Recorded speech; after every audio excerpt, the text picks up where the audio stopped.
नमस्कार दर्शकों, जम्मू कश्मीर में विधानसभा सत्र जो है वह चल रहा है। इससे पहले का जो विधानसभा सेशन था जो तब है श्रीनगर में लगा, और उसके बाद अगर बात की जाए इस समय जो है विधानसभा सत्र जो है जम्मू में चल रहा है, जिसका कि इसमें काफ़ी सारा देखने को मिला, क्योंकि आज तीसरा दिन था। और तीसरे दिन जो विधानसभा बजट सेशन जो था उसमें क्या क्या हुआ आइए आपको दिखाते हैं। मेरा बस चलता तो मैं आपको यहाँ बिठा देता स्पीकर साहब ने आपको वहाँ बिठाया, लेकिन आप मान के चलिए आप हमारे दिल में बसे हुए हो। अब वही बात एमएलए साहब शब्दी परिहार साहब की सवाल डिस्ट्रीब्यूशन को लेकर, सप्लीमेंट्री इन्होंने जनरेशन को लेकर पूछा।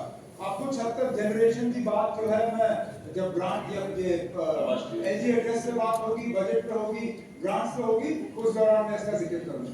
नजीर अहमद कुरैशी साहब कल्याण था क्या मतलब मेरा जहां से बड़ी बात किया वहां पर बोल नहीं लगे अभी तक आप बात कर रहे हैं। शर्म नहीं चाहिए, आपने खत्म कर दिया, आपने पूरा चुनाव खत्म कर दिया। 80 करोड़ की लागत से इस वक्त आरोप बोल रहे हैं। शर्म आती है मुझे। आज के बाद वो विश्वास करने वाले मैंने लगाए 80 करोड़ में आज ट्रांसफार्मर और पोल लगाएंगे। चुनाव पूरा खत्म कर दिया। रमजान का महीना है, बिजली नहीं है, बिजली नहीं है, सर बिजली नहीं है। फिलहाल इफ्तियारी और सहरी के वक्त दे दीजिए, उतना कर दीजिए जिन के साथ लगी है।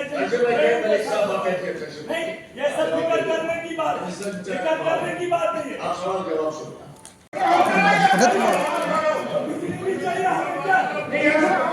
बिजली भी चाहिए कश्मीर में। ये काटो तो ये असेंबली है।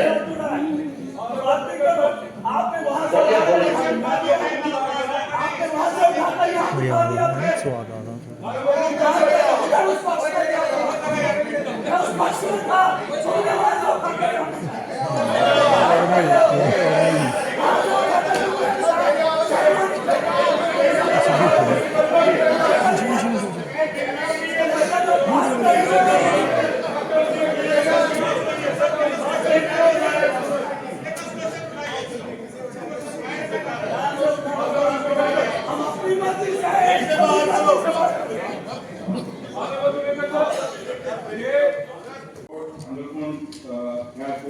completed in the year 2022 under PM GSY.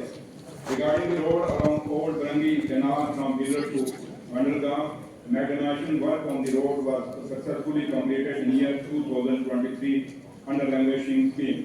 However, two spots at Adigam length 150 meter and Nagam length 140 meters remain pending due to presence of existing structure, trees, inhabited area obstructing the alignment.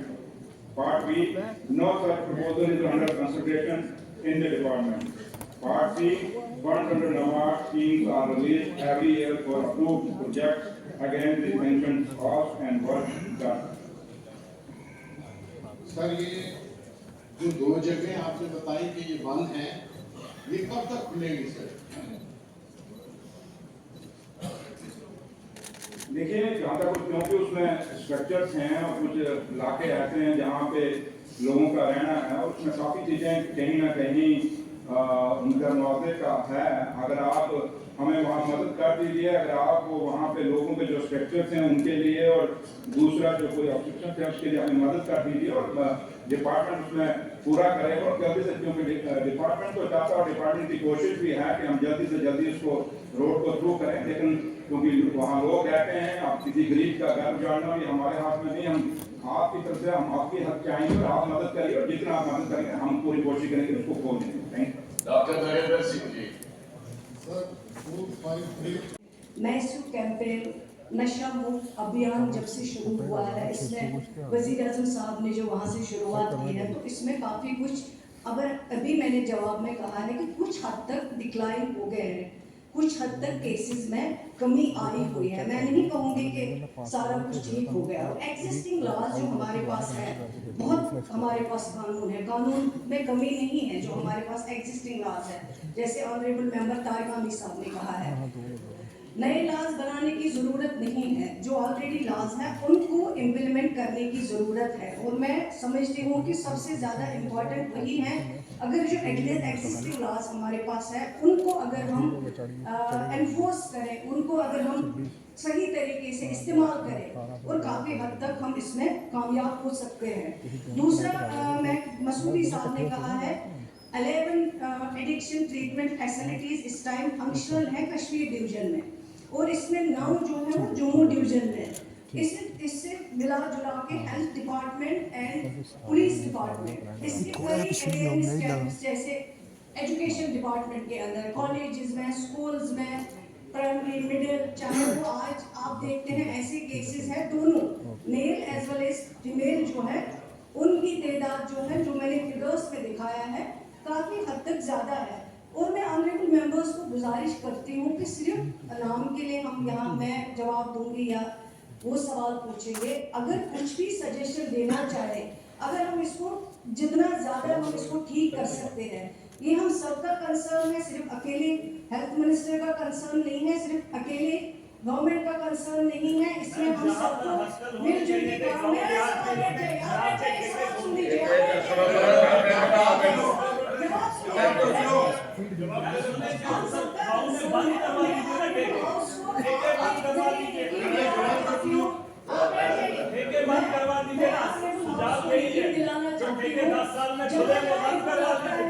Department में implement कर सकते हैं।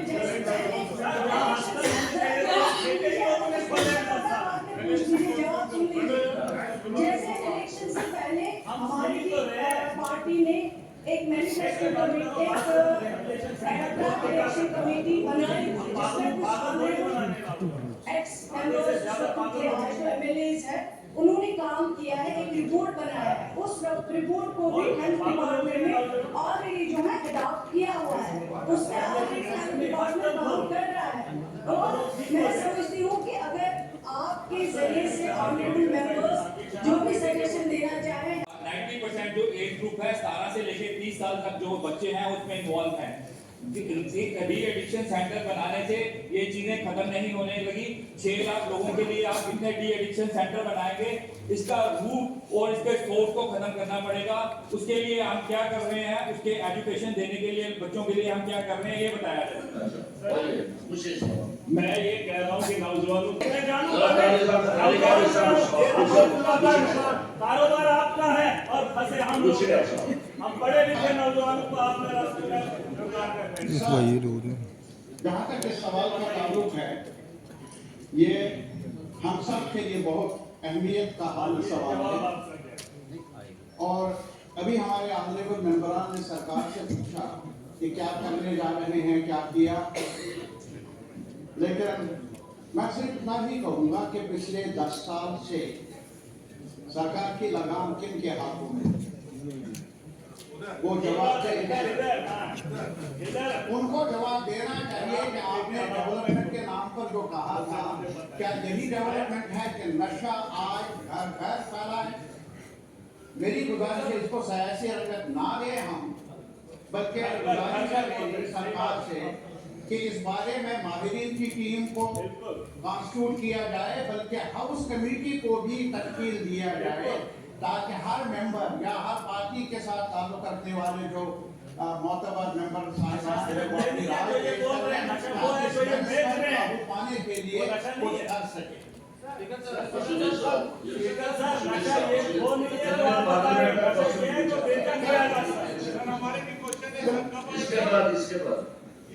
जो हमारे पास जो तफसीलात है 10 लाख के करीब हमारे नौजवान से तो मेरा ये फोकस है कि जो आप बताते हुए, क्योंकि ये जब 3 फैसिलिटी है, 3 कंपोनेंट्स है, एक है एडिक्शन ट्रीटमेंट फैसिलिटी, एटीएस, दूसरा है डी एडिक्शन और तीसरा है रिहैबिलिटेशन।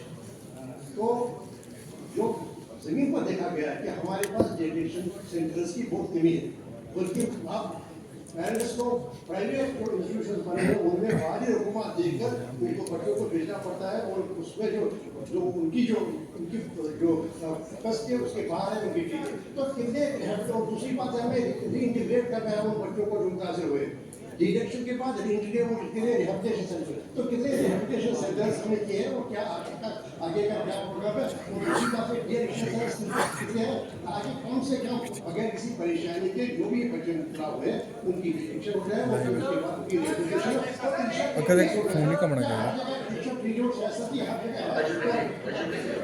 आपका शुक्रिया ठीक है आपका सवाल है आपका सवाल सुनिए मेरी बात तो सुनो सवाल बात तो सुनो बहुत से आप लोग इसमें सप्लीमेंट्री सवाल पूछना चाहते हैं जाहिर है कि पश्चिम नगर में इसका अहाता नहीं किया जा सकता इसलिए मैं जो कहता हूँ कि इस पर हम एक हाफ एन आवर डिस्कशन रखेंगे इस पर जिस वक्त इसलिए अब कहा मैं आपको उस वक्त मौके दे देंगे वो अपनी बात कहे सप्लीमेंट्री क्वेश्चन पूछने से मेरे ख्याल में इसका अहाता नहीं हो सकता आप लोग में बोलना चाहते हैं तब बोले इनके सवालों के जवाब सर जवाब तो मैं दे दूंगी लेकिन मैं समझती हूँ कि जो हाफ एन आवर डिस्कशन की आपने बात की है वो तभी पॉसिबल है जब जवाब से मुतमईन नहीं हो सकते हैं लेकिन अभी मैंने जवाब दिया है कि सिर्फ सवाल पड़ा हुआ है आपके सवालों के इसमें बहुत सारे ऑलरेडी क्वेश्चन आए हुए हैं बहुत सारे मेंबर्स ऑनरेबल मेंबर्स का कंसर्न भी है एक ही क्वेश्चन नहीं है लेकिन पहले असेंबली सेक्रेटेरिएट को ये करना चाहिए था कि वो सारे क्वेश्चन जो है क्लब होने चाहिए और एक ही बार सारे ऑनरेबल एमएलएज जो ये हाउस की प्रॉपर्टी है एक ही बार अपने सवाल पूछते तो एक ही बार में जवाब दे देती सर ये एक बहुत सेंसिटिव इशू है मैं सारे ऑनरेबल मेंबर्स की शुक्रगुजार हूँ और ये सबका कंसर्न है सिर्फ एक गवर्नमेंट का कंसर्न नहीं है ये हम सबका कंसर्न है क्योंकि एक जनरेशन जो है वो तबाह हो रही है उसको रोकने के लिए उसको कंट्रोल करने के लिए जो सरकार ने ऑलरेडी स्टेप्स उठाए हैं वो मैंने अपने जवाब में दे दिया जैसे एडॉप्शन ऑफ जैसे मसूदी साहब ने कहा ड्रग डी एडिक्शन पॉलिसी